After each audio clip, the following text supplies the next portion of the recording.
Hey, Doc, tell them who you are. Hi, I'm Dr. Jan Gurley, known as Doc Gurley, and a writer for SFGate, just like you, Zinni. Blogger. A blogger. Yeah, no, writers of the old days. Yeah. That's true. Tell us about what you write about, because I read your stuff, but someone in Bangladesh is going to see this. And by the way, we're at Lake Chalet, right? And it's a beautiful place. Yeah, it is, isn't it? Lovely lunch, too. Yeah. Definitely. And, so, anyway, hi, folks. So, Jan, I really love your stuff, but, tell my viewers about your background. You're a Harvard Medical graduate, among other things. But I am. More than that, right? And yes, and I'm an internist, which means my specialty is taking care of the sickest of the sick outpatients. I don't do surgery, don't see babies, but pretty much everything else. So if you have 14 diagnoses, you're my kind of patient. That means I'm going to be coming to see you, right? Yes. Eventually. I was going to say, in the jargon, we're known... The way I feel today, golly. In the inside world of medicine, internists are known as fleas. Fleas? Why? We're the last to leave a dead body. Okay. Now, you also said that you were... Isn't that heartless? There's so many bad medical inside slang. So I'm a flea, but proud of it. You're the tallest flea in the world. Probably. I mean, folks, she's about 6 feet, right? Yes. Okay. And as I mentioned to Zinni, I'm also the shortest person in my family, which... Who did you say was 6'7"? My husband. Your husband is 6'7". I have a 6'2" daughter and Is that what you're attracted to? daughter. He was taller than you? No, actually, he was the first guy I went out with who was taller than me. Really? Yeah, and my family couldn't believe it. And then they were kind of creeped out by the fact that I married him. So, who knows? That's hilarious. Yeah. Let's talk about breast cancer, because we both have our ribbons on. But, Yes. It's an important topic. For me, it hits home because my mom is a breast cancer survivor. She was diagnosed in 2005. They put her on an early stage drug called Femara, and she's doing fine now. But why is it just me, or does it seem like all of a sudden breast cancer is a big problem? I or think has it's been a big problem, but people are getting more and more aware of how important it is to get early detection and Sit up screening. just a little bit more there. Okay. Yeah, there you go. Cool. Okay, cool. All right. So I think it's been a big issue for a long time, Yeah. but it's become more controversial, and people are more aware of the topic. And that's because of a lot of groups that have raised awareness, but there's still some populations that need more help. And people without insurance, people of color, those are groups where we're missing them. They are dying at higher rates. They're not getting the same amount of screening. So the key to survival is getting your tests done and being aware.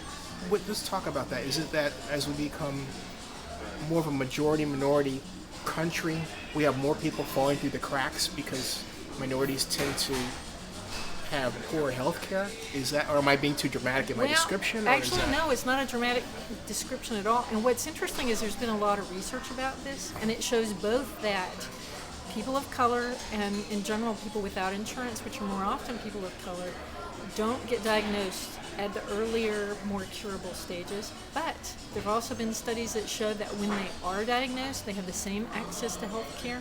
They tend to get the disease younger and worse. And so it's kind of a double whammy, but it means that screening in those populations is even more important. So it's not a group we want to miss. How, ethnicity aside, just talking about women in general,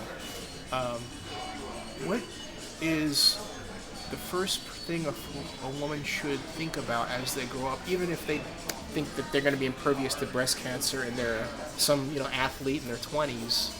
Right, So the jargon phrase for that is breast health. Okay, thank you. Healthy boobs is what we're looking for.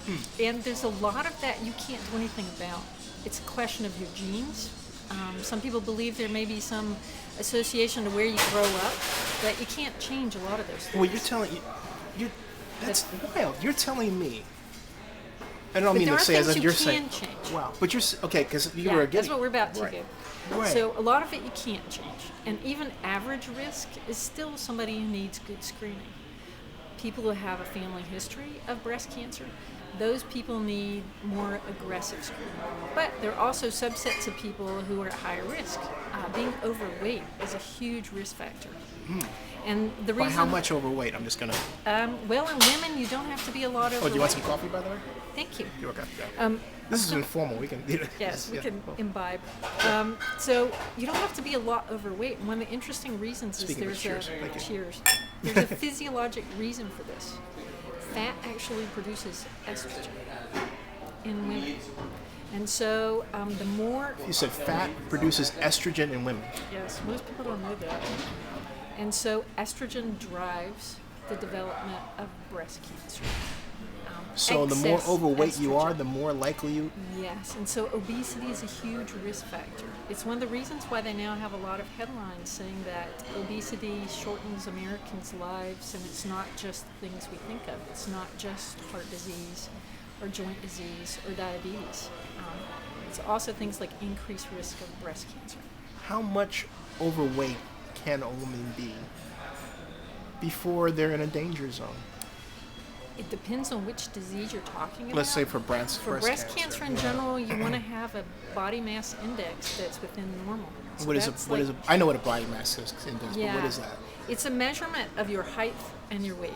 And obviously that can be a little off in the sense that, for example, if you're really big as a person, big boned, you're obviously probably not. I'm not. I have to say, my whole family came into the world like this. You can spot us. We're all like this. It's not necessarily good living. She's super thin, folks. In case you couldn't tell. We're all kind of bird-like in my family. Actually, it's kind of stork-like if you're picking a bird. That would never occur to me. Not a duck, yes. So we're shaped this way. If we were like dogs, we're the whippets of the human race. So all of us. This is how we came. You know your family's watching this, right?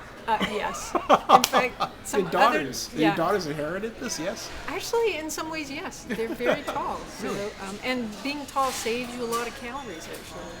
Most people don't know this. You get a lot more calories to eat with every inch of height. It's not fair. It's really not. So it's a genetic advantage. It's a metabolic advantage. So I have a sister-in-law who's 4'11". She gets 900 calories a day. That's 3 pots of Yoplait yogurt total. That's all. After that, she gains weight. So making sure, wow, I didn't realize this, making sure that your body, let's say that if you are 5'5" and 75 years old, what should your body mass index be? Well, there's an interesting question, because being too thin is not good either. Oh. And once you're diagnosed with breast cancer, there's some important things you should do to stay healthy. Losing weight or trying to be on a weight loss program is probably not a good idea. And in fact, a better way to think about it is to nurture your health. So you want to eat the best food, you want to exercise, you want to think about your portions. But trying to focus on nurturing yourself is probably a much better way to go than trying to actually lose weight once you're a breast cancer survivor. My mom, I use my mom as an example because, but she is on,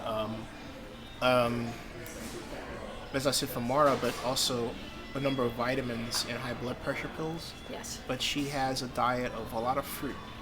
That's excellent. It's like she makes me eat fruit. I don't get fruit when I'm back here, but she makes me eat fruit. So It's like Michael Pollan says: eat food, not a lot, mostly plants. That's a great rule of thumb for most everybody. So red meat I should cut out?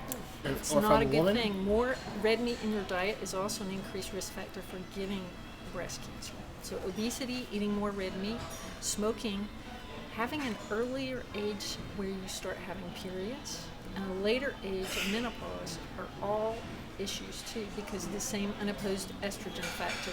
And older at your first pregnancy.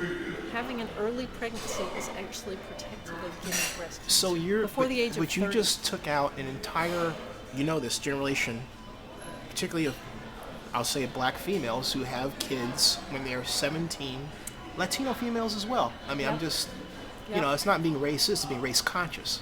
You know what Well, I mean? and this You know. issue of kids seem to be having periods younger Right. and younger, and that's also not evenly distributed by ethnicity either. How does that break down?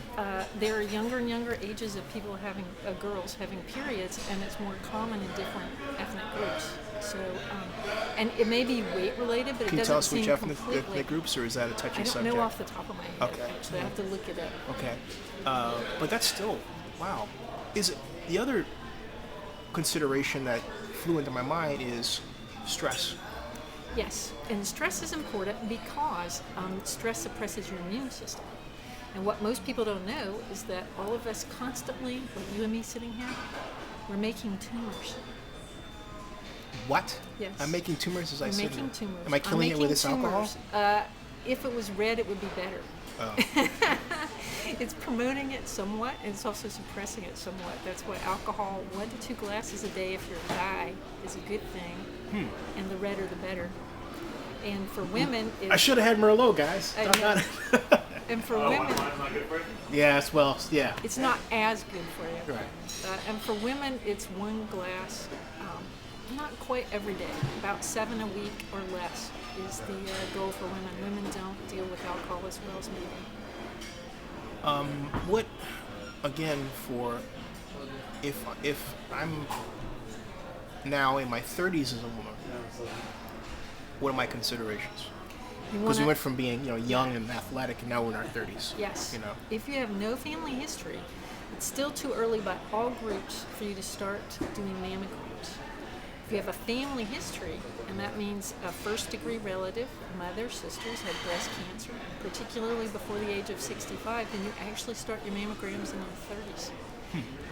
What you want to do is make sure you do all the things that are generally good for your health, but it does impact breast cancer.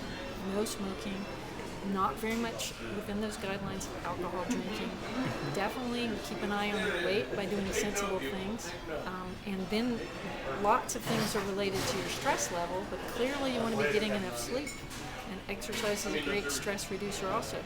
So as your body's constantly making tumors, it's actually doing a great job stamping them out. So you want to promote So it's your like a immune constant system. in and out. Yeah. And there's one huge factor that's gotten bigger and bigger and bigger that people recognize and is also unique to African Americans, and that's vitamin D. Which my mother also takes plenty of. It's very important, but it's also very important that your mother actually get her blood checked for vitamin D because people underdose constantly. So can you tell me, Zinni, right now, how much noontime sun you would need at this time of year to have a normal vitamin D at this part of the world? That's why I have you here, Doc. Do you have any guesses? If you put on your Speedo, I don't have a Speedo. well, see, you'd need your Speedo because you need all the skin exposure you can get. If you put on your Speedo Okay. and you went and laid out in the sun, starting at about noon, how long would it take? A day like this, Any day. Just a reasonable dosage from November to May. If 2 you hours. live north of LA, 2 hours. 2 hours every day. That was a guess. Really? Just to stay I got it right. status quo. Yep. So I need to be in the sun 2 hours a day. Oh, well, here's the trick. It Okay. has to be noontime sun. Noontime. It has to be directly overhead, not less than 45 degrees above So the having lunch horizon. out there in the patio is No fog, no fog. There's no no fog. shade, Right. no glasses, no tall buildings, and no clothes. So What happens that means 80 to 90% of African Americans in some studies are profoundly vitamin D deficient. And vitamin D is associated with higher rates of breast cancer and prostate cancer and improved survival if you get because we're not in the sun as much? You could say it's because many of us are living in the wrong part of the world for our genes. Uh-huh. So, and we're all living the wrong way for how humans evolved. So only a couple of generations ago, people spent all day out in the sun. Now we're, as the phrase goes, butt bound. Right. We're sitting on chairs behind glass all day, every day. Unless None I'm of us. unless I'm fortunate enough to have a job that takes me outside. Yes. I mean, Yes. But even then, you'd have to be pretty consistent about it to get enough. how do you make up for that? It's easy, and it's one reason, unfortunately, you may not Vitamin be D hearing. pills or Yes, and okay. they're cheap, and they're not patented. And so it may be, if you're cynical, you'd say that's one of the reasons why you're not hearing about it in the news. If Yeah. it was a drug, it would be outselling the Viagra ads at this point. You'd be seeing vitamin D everywhere. But there's not really a big push to let even doctors know. So a lot of Why? doctors are not keeping up on it. Why? There's no profit. If you were very cynical, you would say that was it. I think a lot of people think we have some like guru of health who makes an announcement and all the doctors know. It's not really Wasn't that supposed to be true. the Surgeon General's Well, role? he is a surgeon. I could tell you some inside medical jokes about surgeons, but Okay. you might want to say we should have a flea general. But so vitamin D is something that's filtering slowly through the medical establishment. But one of the issues with it is it's somewhat controversial because no one wants to be the person who stands up and says, you must take a pill every day to be normal.